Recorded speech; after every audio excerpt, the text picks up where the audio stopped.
안녕하세요, 강병희의 스테이션비입니다. 네, 랭글러 4x2 하이브리드 모델입니다. 사실 이런 차량 선뜻 선택할 수 없는 약간 차종입니다. 이런 차 타면 불편하지 않을까? 이런 걱정들이 앞서는 그런 자동차들이 있죠. 벌써 이 차를 제가 타고 다닌 지도 만 2년이 흘렀습니다. 그래서 2년 동안 22,000km 정도를 뛰면서 랭글러를 타보니 어떤 부분들은 좋았고 또 어떤 부분들은 진짜 불편했는지 그런 내용들을 오늘 정리해 드리도록 하겠습니다. 먼저 단점부터 가보겠습니다. 일단 랭글러 오너분들이라면 공감하실 거예요. 제가 2년간 이 차를 타면서 가장 높은 빈도수로 느꼈었던 불편함이었습니다. 바로 트렁크예요. 문이 둘로 나뉘어져 있거든요. 아래쪽 문은 이렇게 옆으로 냉장고처럼 여는 방식이고요. 그 다음에 그 뒤로 이 유리문이 따로 열리는 이러한 구조입니다. 문제는 우리나라 대부분의 아파트 주차장들이 그렇듯 후진 주차로 들어가게 되면 이제 이 벽 쪽으로 이렇게 들어가게 되잖아요. 그러면 뒤쪽에 있는 스페어 타이어 가 있기 때문에 문을 열었을 때 이 벽에 닿는 이 공간 때문에 이 문을 활짝 열 수 없는 그런 상황들이 거의 대부분입니다. 이 정도까지밖에 문을 못 여는 상황이면 이 위쪽에 있는 유리창이 이게 걸려서 잘 안 올라가게 돼요. 이쪽에 고무 몰딩이 얘를 통과를 해야 되는 이러한 구조이기 때문에 약간 이걸 힘을 줘서 들어 올려야 되는데 약간 몰딩이 찢어질 것 같기도 하고 이래서 열다가 포기하고 결국 이렇게 들어가서 여기서 이렇게 물건들을 빼고 싣는 이러한 문제점들이 생기게 됩니다. 그리고 이 차는 충전해서 전기를 쓰는 플러그인 하이브리드 방식이거든요. 플러그인 하이브리드 방식에서만 생기는 문제점이 한 가지가 있습니다. 제가 경험했던 실제 사례인데요. 보통 지하주차장의 이 벽 쪽에 충전기가 이렇게 월패드처럼 설치되어 있는 경우들이 일반적입니다. 아파트에서는요. 그래서 여기 앞에 있는 이 충전구에서 충전한 다음에 다시 충전기를 걸어주러 갈 때 이렇게 해서 딱 걸어줄 때 10,000번에 한 번쯤 생기는 확률이겠지만 어떤 문제가 생기냐, 충전해 보신 분들은 아실 거예요. 이거를 이제 이렇게 가지고 가서 이렇게 건단 말이죠. 그러면 여기가 이제 막 선이 또아리를 틀고 있는데 정말 운이 없으면 이 갈고리 사이로 이렇게 케이블이 걸려 있을 수가 있습니다. 그래서 이걸 모른 채로 여기서 시동을 걸고 그대로 나가게 되면 이 갈고리에 이 충전 케이블이 걸리게 되면서 충전기를 파손시키는 사고가 생겨요. 제가 실제로 그랬습니다. 그 수리 비용을 아파트에다가 지불하고 고쳤던 기억이 있거든요. 어떻게 이런 확률로 될까 싶었는데 놀랍게도 2번이나 전 경험했어요. 2년 동안 2번. 1년에 한 번쯤은 발생할 수 있으니까 여러분들도 요거는 참고를 하셨으면 좋겠습니다. 지금부터 설명드리는 단점은 아마 랭글러 오너분들이라면 진짜 극공하실 것 같아요. 순정 내비게이션 쓸 게 못 됩니다. 지도 수준을 보시면 요런 지도예요. 폰트도 되게 촌스럽고 상호명이나 뭐 이런 거에 대한 데이터 정보량도 한국 전용 내비보다는 확실히 좀 떨어집니다. 그래서 뭐 내비게이션은 그냥 없는 셈 치고 대부분은 다 핸드폰으로 켜가지고 보고 다니실 거예요. 그리고 이제 요즘 나오는 최신형 차들 보면 국산 차들 같은 경우에는 차 안에서 유튜브를 바로 스트리밍해서 볼 수 있다던가 OTT 앱을 가입해서 연동시켜가지고 볼 수 있다던가 하는 기존에 있는 화면을 이용한 그런 어떤 동영상 플레이 서비스들을 제공하고 있는데 수입차 쪽에서는 이제 막 시작 단계입니다. 그래서 지금 저처럼 이렇게 몇 년 전에 신차를 뽑은 사람들은 신문물을 차 안에서 접하는 게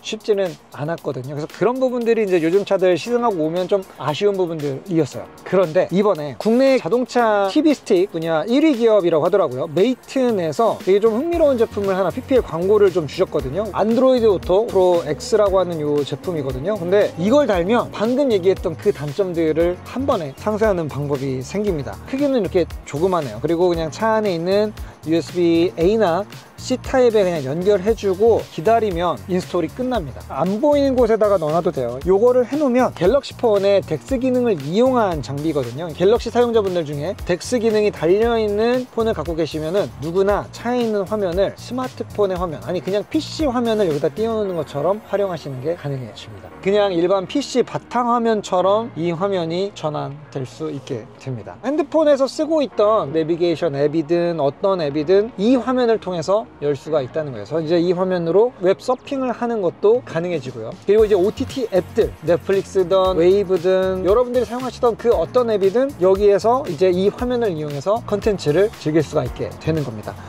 우리 영상 있네? 이것도 되나? 오! 이것도 되네? 10초 건너뛰기?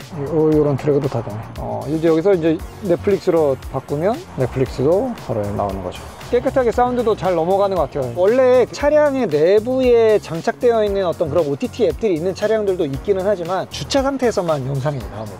안전을 위해서죠. 운전할 때 집중을 뺏기지 말라, 이런 의미로 나오는 건데, 가족끼리 여행하는 경우들이 있잖아요. 아이도 있고 와이프도 있고 타고 있는 사람들이 좀 무료해질 수 있는 이런 상황에서 덱스를 이용한 오토프로 X를 쓰게 되면 이제 주행 중에도 넷플릭스를 틀건 유튜브를 재생하건 어떤 것들이든 다 보시는 게 가능합니다. 가족들이랑 같이 여행을 많이 다니는 분들이라고 한다면 진짜 유용하게 활용할 수 있는 그러한 기능일 것 같고요. 내가 차가 보유하고 있는 게 한 대 이상이다, 그럴 때에도 이게 설치가 너무 간단하잖아요. 한번 세팅만 해놓으면 여기서 쓰다가 그냥 이거 그대로 뽑아서 두 번째 차, 내 세 번째 차로 이동할 때 그냥 이것만 들고 가서 바로 꽂으면 작동을 할 수가 있게 돼요. 그러면 모든 차량들의 데이터 요금제 가입하는 그런 번거로움도 없고, 내가 보던 OTT가 끊기지 않고 바로바로 넘어갈 수 있다는 그러한 장점들도 갖게 됩니다. 꽤 괜찮아요. 이 차에 아쉬웠던 점을 요거 하나로 해결을 하니까 뭔가 최신형 랭글러를 다시 뽑은 것 같은 그런 느낌도 들고, 가족들이랑 여행을 가고 싶다라는 약간 그런 좀 어떤 로망이 다시 좀 생기더라고요. 무엇보다도 이번에 메이튼에서 저희 스테이션B 채널 구독자분들을 위해서 온라인의 최저가 구매 가격보다도 더 낮은 가격으로 구매할 수 있는 이벤트 링크를 열어준다고 합니다. 그래서 나한테도 필요한 물건이겠다 싶으신 분들은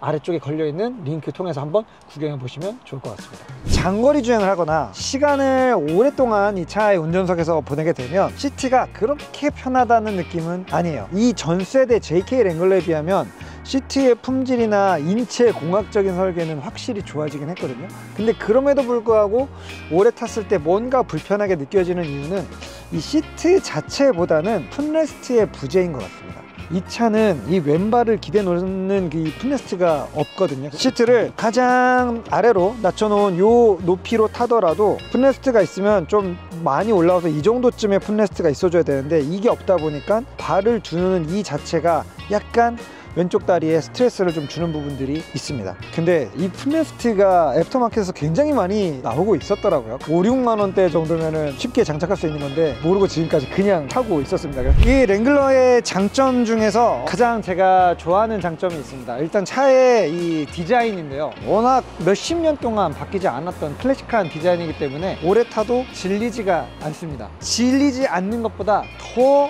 빛이 나는 장점이 하나 있죠. 바로 이 차는 세차를 안 해도 티가 나지가 않아요. 세차를 안 하면 안 한 대로 멋이 있는 그런 차입니다. 그래서 뭐 눈길에서 구르고 온 다음에도 그냥 놔두면 그 나름의 멋이 있고, 흙이 좀 튀기면 또 그 나름대로 멋이 있고, 좀 세차를 귀찮아하는 저 같은 사람에게는 굉장히 관리하기가 편한 그런 차량이에요. 저희가 오프로드 촬영하고 여기 옆에 진흙들이 속도감 있게 튀어 있었던 적도 있었거든요. 근데 그 나름대로 거의 한 달을 두고 탔는데도 예쁘게 잘 탔던 것 같아요. 정말 무던하게 탈 수 있었던 게 제일 마음에 드는 장점입니다. 그리고 이 랭글러 4x2에서 감성적으로 가장 만족스러운 포인트 중에 하나가 바로 이 컨버터블 루프입니다. 전동식으로 깔끔하게 레일을 따라서 2열 헤드룸과 그리고 트렁크 있는 공간까지 넓게 열리는 이 개방감. 원래 이 랭글러는 수동으로 열 수 있는 캔버스 탑도 있는데요, 사실 그건 힘이 좀 많이 들거든요. 근데 이거는 원터치로 몇 초 만에 지붕을 걷어서 4x4 오픈카를 탈 수 있는 유일한 차량이 아닐까요?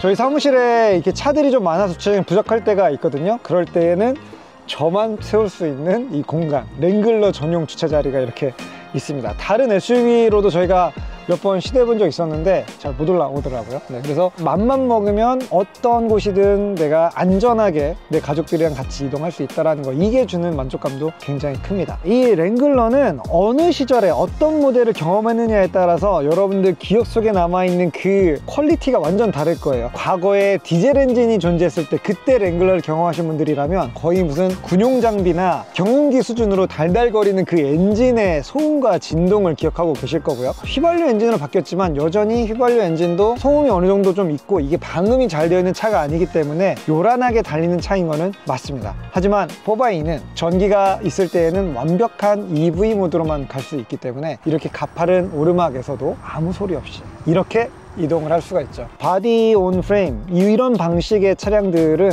파워트레인의 진동이 여과가 거의 되지 않고 실내로 들어오거든요. 그래서 엔진이 있을 때는 랭글러를 편한 차라고 아무도 말할 수가 없어요. 그런데 이게 전동화 파워트레인으로 바뀌는 순간 바디 온 프레임에서도 이렇게 조용한 승차감이 가능한 것이었나? 라는 이런 깜짝 놀라는 경험을 하게 됩니다. 전기로 갈 때의 정말 이 조용한 승차감은 엄청난 장점입니다.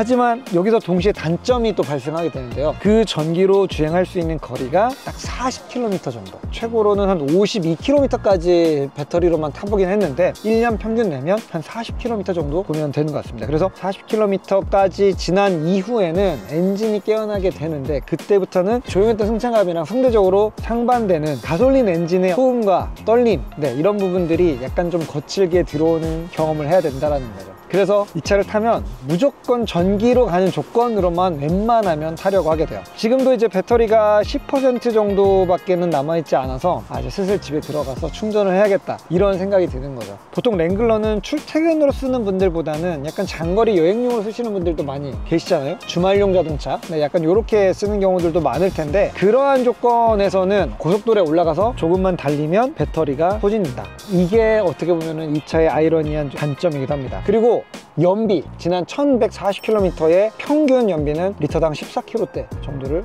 끊어주고 있습니다. 하이브리드가 없는 그냥 루비콘 내연기관 엔진들이 보통 리터당 한 9km, 잘 나오면은 한 11km 이 정도가 나오거든요. 4x 가격이 그냥 내연기관보다 비싸기는 하거든요. 근데 그 비싼 금액 차이를 유류비로 뽑으려고 하는 생각은 저는 좀 반대예요. 유류비보다는 이 4x가 주는 정말 이 조용한 주행의 매력, 안락한 승차감으로 탈 수 있다라는 이 부분에서 오는 그 매력이 저는 그 차값의 가치라고 생각을 합니다. 랭글러 2년 동안 타면서 지금 제가 느꼈던 장점과 단점들을 오늘 한번 정리를 해봤고요.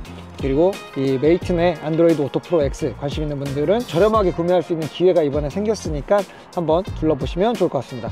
다음에 더 유익한 영상으로 인사드리도록 하겠습니다. 감사합니다.